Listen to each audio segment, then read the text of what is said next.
ओम नमो भगवते वासुदेवाय।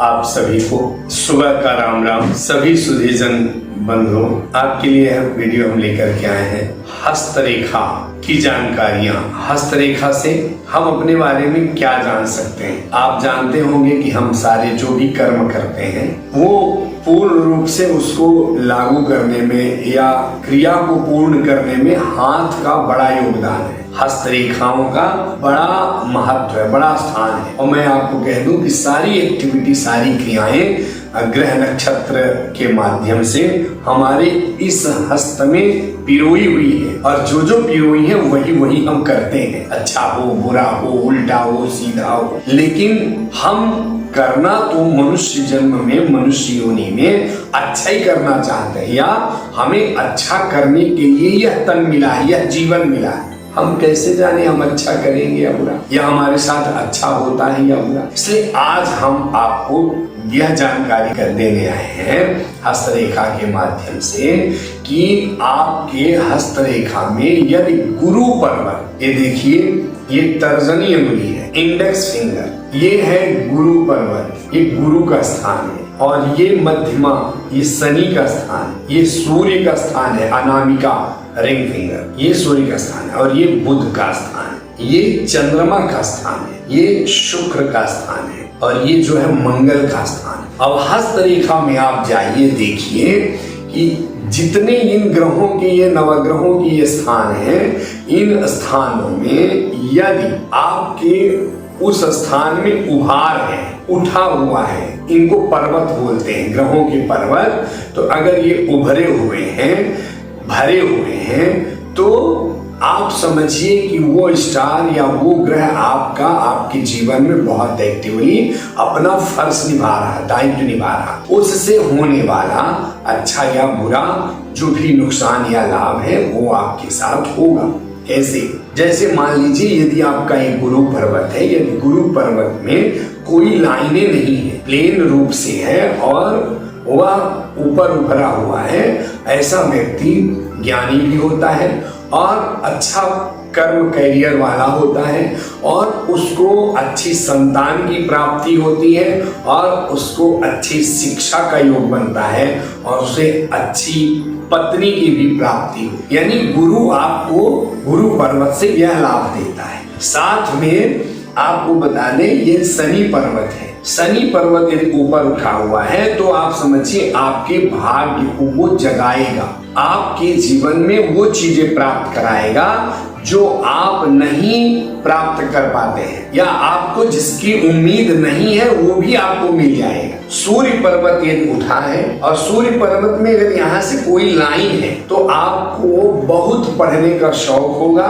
और बहुत ज्यादा आप शिक्षा के प्रति आपका लगाव होगा। आप अपना टाइम ज्यादा से ज्यादा पढ़ने में ही लगाएंगे, और आप किसी कार्य में भी लग जाएंगे तो भी आप अध्ययन आपका बंद नहीं होगा।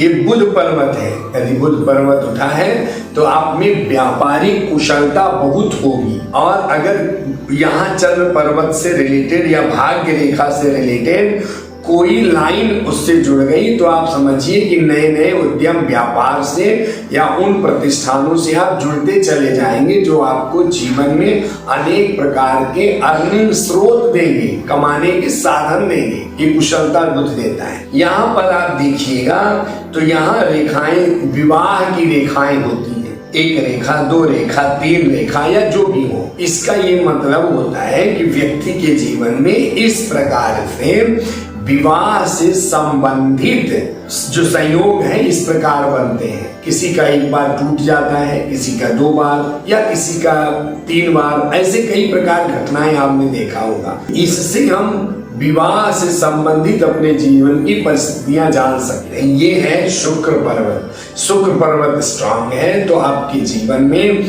सब प्रकार के जितने भौतिक सुख सुविधा साधन है वो सब प्राप्त होंगे। आपका वैवाहिक जीवन का संपूर्ण सुख का योग बनाता है। ये मंगल पर्वत है। यदि मंगल पर्वत समुचित है, सम है, एकदम उठा हुआ नहीं होना चाहिए, नहीं तो उसको उच्चाटन बोलते हैं। ऐसे व्यक्ति के हाथ में कुछ टिकता नहीं है, इसलिए हल्का सा हाथ गहरा हो, लेकिन एकदम गहरा भी नहीं होना चाहिए। तो ऐसे व्यक्ति के जीवन में भूमि, भवन, मकान, इन सब चीजों का बहुत सहयोग पाने का मिलता है। इनमें आप देखिए ये जीवन रेखा है, ये जो शुक्र पर्वत के नीचे मंगल पर्वत से लगी हुई ये जीवन रेखा है। ये जीवन रेखा जितनी कम कटी फटी होगी उतना आपका अच्छा जीवन है। दूसरा है जितनी गहरी रेखा होगी उतना अच्छा जीवन है। और तीसरा, जहां कटी होगी, शुरू में कटी होगी तो आपको शुरू में बहुत संघर्ष करना पड़ा होगा, आखिरी में यदि कटी होगी तो आखिरी में जीवन में बहुत सारी विषमताएं आती हैं। इसीलिए आप अपने जीवन में हस्तरेखा से भी बहुत सारी चीजों को जान सकते हैं। आपके हस्तरेखा में मध्य भाग में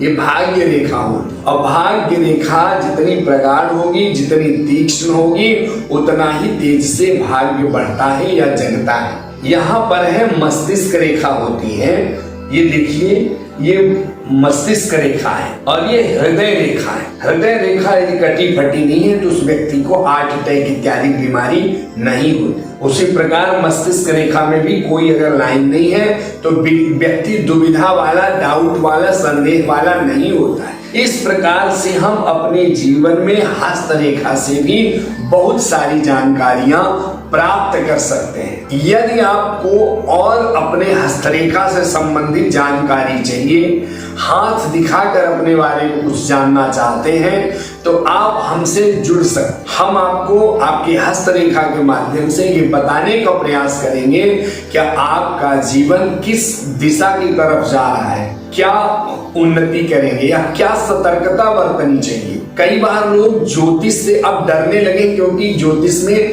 कई ऐसे लोग प्रविष्ट कर गए हैं जो नॉन ब्राह्मण्स हैं। मैं उनका विरोधी नहीं हूं, जानकारी होना चाहिए, विद्वान होना चाहिए, ज्ञानी होना चाहिए, लेकिन भविष्य का वर्णन, भविष्य का जो निरूपण है या जो वाणी से मार्गदर्शन है, वो ब्राह्मण को ही अधिकार प्राप्त है। इसलिए ब्राह्मण जब किसी का ज्योतिष देखता है, कुंडली देखता है या मार्गदर्शन करता है तो आशीर्वचनों के माध्यम से करता है, क्योंकि वो संध्या, गायत्री मंत्र इसी के लिए वो अधिकृत है, और वो नेचर में स्वयं परमात्मा ने उसे अधिकृत किया है। इसलिए आप इसकी जानकारी अपने किसी भी आसपास विद्वान से ले सकते हैं। हमसे यदि आपको संपर्क करना है तो हमारा नीचे संपर्क सूत्र या नंबर दिख रहा है, आप इसके माध्यम से हमसे संपर्क कर सकते हैं। अपने कुछ प्रश्न भी व्हाट्सएप के माध्यम से दे सकते हैं। आपको यदि हमारा यह वीडियो पसंद आया हो तो आप इसको लाइक करें, सब्सक्राइब कर लें चैनल को,